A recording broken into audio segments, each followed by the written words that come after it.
ఉషోదయ తుషార నేటి దిన వాక్య ధ్యానము యెహోషువ 10వ అధ్యాయము 8వ వచనం. అప్పుడు యెహోవా, వారికి భయపడకుము, నీ చేతికి వారిని అప్పగించి ఉన్నాను, వారిలో ఎవడునూ నీ ఎదుట నిలువడని యెహోషువతో సెలవీయగా, గనుక ప్రభు నీతో నాతో ఉదయకాలంలో సెలవిచ్చు మాట ఏమిటంటే, వారికి భయపడకుము. ఎవరి గురించి నువ్వు భయపడుతున్నావు? ఏ శత్రువు యొక్క, ఏ సాతాను యొక్క పరీక్షా పరిశోధనలకు, ఇరుకులు, ఇబ్బందులకు నువ్వు భయపడుతున్నావు? ఎట్టి అనారోగ్య సమస్యలు, ఎట్టి ఆర్థిక ఇబ్బందులు, ఎట్టి అసమాధానము, అశాంతి, శత్రువు యొక్క ఎదురు దాడులు, తృణీకారాలు, అవమానాలు, నిందలు గుండా నువ్వు వెళ్తున్నావు. శత్రువుని ఎదుటికి తీసుకొచ్చే ప్రతి సవాలును బట్టి ఉదయకాల సమయంలో ప్రభు మనతో మాట్లాడుతూ ఉన్నారు. వారికి భయపడకుము, వారిని అప్పగించి ఉన్నాను. ప్రభు మనకు శత్రువును అప్పగించి ఉన్నాడు. శత్రు కార్యములను మనకు అప్పగించి ఉన్నాడు. శత్రువు ఏ మనుషుల ద్వారా నిన్ను ఇబ్బంది పెడుతున్నారో వారికి నీవు భయపడనక్కర్లేదు. ప్రభు వారిని మనకు అప్పగించి ఉన్నాను అని చెబుతూ ఉన్నారు. 12వ వచనములో యెహోషువ యెహోవాకు ప్రార్థన చేసెను. సూర్యుడా నీవు గిబియోనులో నిలువుము, చంద్రుడా నీవు అయ్యాలోను లోయలో నిలువుము. జనులు తమ శత్రువుల మీద పగ తీర్చుకున్న వరకు సూర్యుడు నిలిచెను, చంద్రుడు ఆగెను. సూర్యుడు ఆకాశము మధ్యన నిలిచి ఇంచుమించు ఒక నాడెల్లా అస్తమింప త్వరపడలేదు. యెహోవా ఒక నరుని మనవి వినిన ఆ దినము వంటి దినము దానికి ముందే గాని దానికి తరువాతనే గాని ఉండలేదు.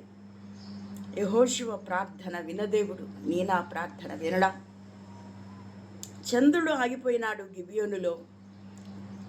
గిబియోనులో సూర్యుడు ఆగిపోయి ఉన్నాడు. చంద్రుడు అయ్యాలోను లోయలో నిలిచిపోయి ఉన్నాడు.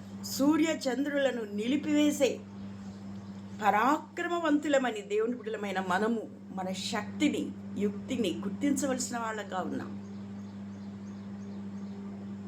శత్రు బలమంతటిపైన ప్రభు నీకు, నాకు, మనకు అధికారం అనుగ్రహించి ఉన్నాడు.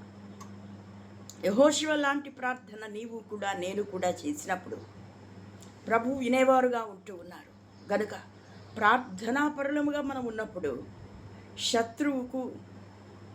శత్రువు ద్వారా పనిచేసే మానవులకు నీవు నేను భయపడనక్కర్లేదు. 25వ వచనం చూస్తే యెహోషువ వారితో, మీరు భయపడకుడి, జడియకుడి, దృఢత్వం వహించి ధైర్యంగా ఉండుడి. మీరు ఎవరితో యుద్ధము చేయుదురో ఆ శత్రువులకందరికీ యెహోవా వీరికి చేసినట్టు చేయి. కనుక ఉదయకాల సమయంలో ప్రభు మనతో సెలవిచ్చే ధైర్యపు మాటలు ఏంటంటే, భయపడకుడి, జడియకుడి, దృఢత్వం వహించి ధైర్యముగా ఉండుడి.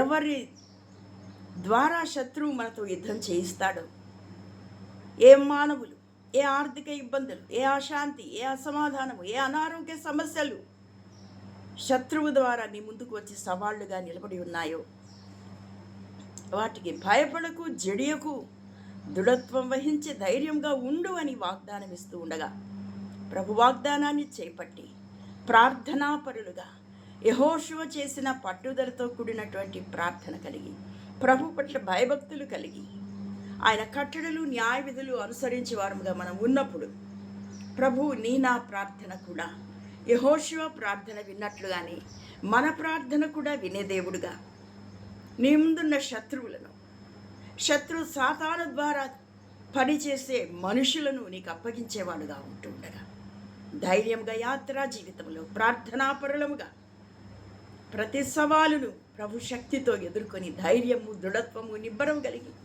ప్రభు రాకడ పర్యంతం యాత్రా జీవితాన్ని కొనసాగించటము గాక. దైవాశీస్సులు. ఆమేన్.